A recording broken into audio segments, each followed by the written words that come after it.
Bismillahirrahmanirrahim. Assalamualaikum warahmatullahi wabarakatuh. Waalaikumsalam warahmatullahi wabarakatuh. Bagaimana kabarnya anak-anak? Alhamdulillah, luar biasa. Allahu Akbar. Yes. Oke, sebelum pembelajaran dimulai, alangkah baiknya kita berdoa terlebih dahulu. Semoga pembelajaran hari ini mendapatkan berkah dan bermanfaat bagi kita semua. Amin. Berdoa mulai. Bismillahirrahmanirrahim. Raditu billahi rabba wa bil islami dina wa bi Muhammadin nabiyya wa rasulah. Rabbi zidni ilma warzuqni fahma bi rahmatika ya arhamar rahimin. Oke, berdoa selesai. Apakah semua hari ini masuk? Tidak. Siapa yang tidak masuk hari ini? Banyak Pak, ada 4 orang. Oke, siapa saja? Uyun, Atika, Putri, sama Novia. Oke, yang lainnya masuk semua ya? Masuk. Oke.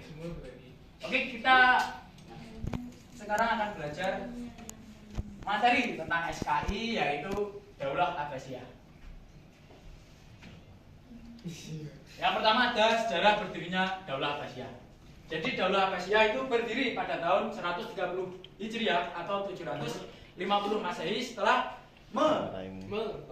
melengsarkan Daulah Umayyah.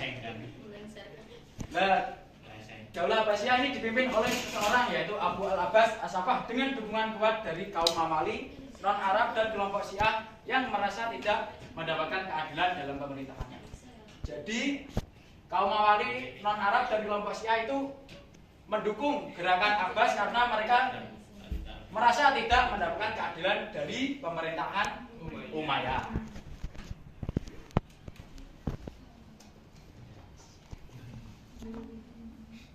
Setelah Marwan bin Muhammad dikalahkan, Marwan bin Muhammad ini adalah ketua dari Daulah Umayyah. Kekuasaan resmi beralih dan Daulah Abbasiyah memulai babak baru pemerintahan Islam. Pada masa awalnya pusat pemerintahan berada di Al-Anbar sebelum akhirnya dipindahkan ke Baghdad, kota yang kelak menjadi pusat ilmu pengetahuan dunia.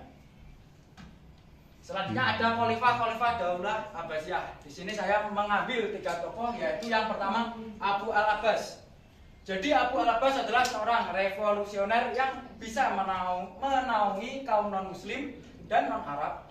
Pada masa pemerintahannya, saat pasukan Abbasiyah menguasai Khurasan dan Irak, dia keluar dari persembunyiannya dan dibaiat sebagai khalifah pada tahun 132 Hijriah atau 749 Masehi. Dan Abu al-Abbas wafat pada tahun 136-753 Masehi dalam usia yang sangat muda. Selanjutnya khalifah yang kedua yaitu Abu Ja'far al-Mansur. Jadi Abu Ja'far al-Mansur adalah khalifah kedua Daulah Abbasiyah, yaitu putra dari Muhammad bin Ali dan saudara kandung Abu al-Abbas As-Saffah. Ia dibaiat menjadi khalifah pada 136 Hijriah atau 754 saat sedang berhaji bersama Abu Muslim al-Khurasani. Sebagai khalifah, Abu Ja'far menata ulang politik dan sistem pemerintahan dengan rapi, sehingga tercipta kerjasama kuat antara pusat dan daerah. Masa pemerintahannya dikenal stabil, aman, dan makmur karena ia berhati-hati dalam mengambil keputusan terhadap pihak yang berseberangan.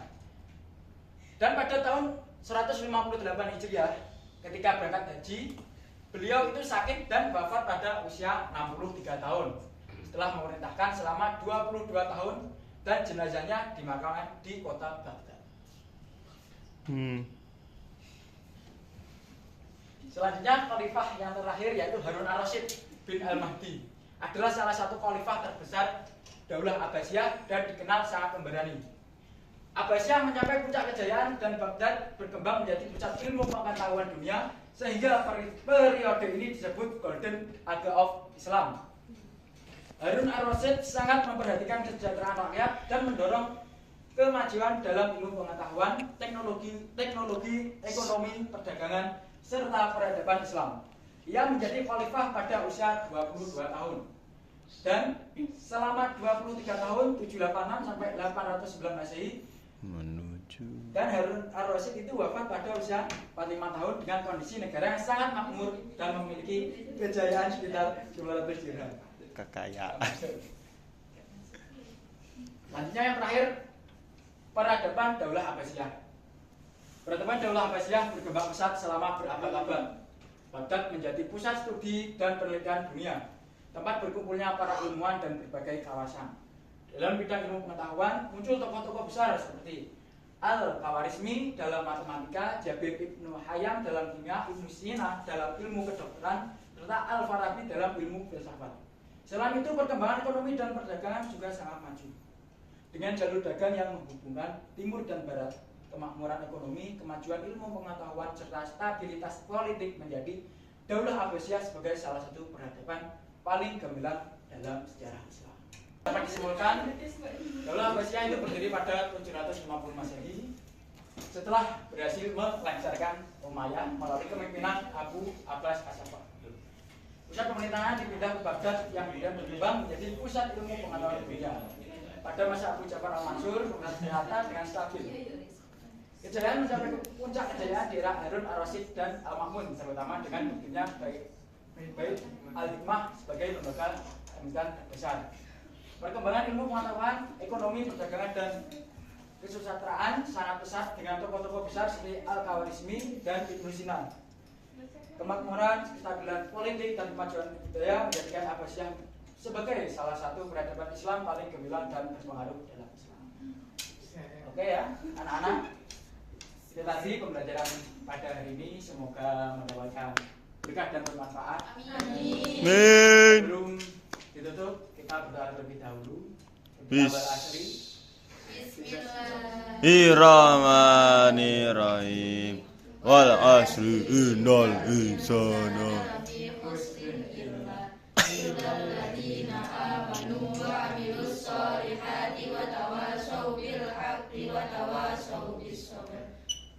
Alhamdulillahirabbil alamin. Oke, wassalamualaikum warahmatullahi wabarakatuh. Waalaikumsalam warahmatullahi wabarakatuh.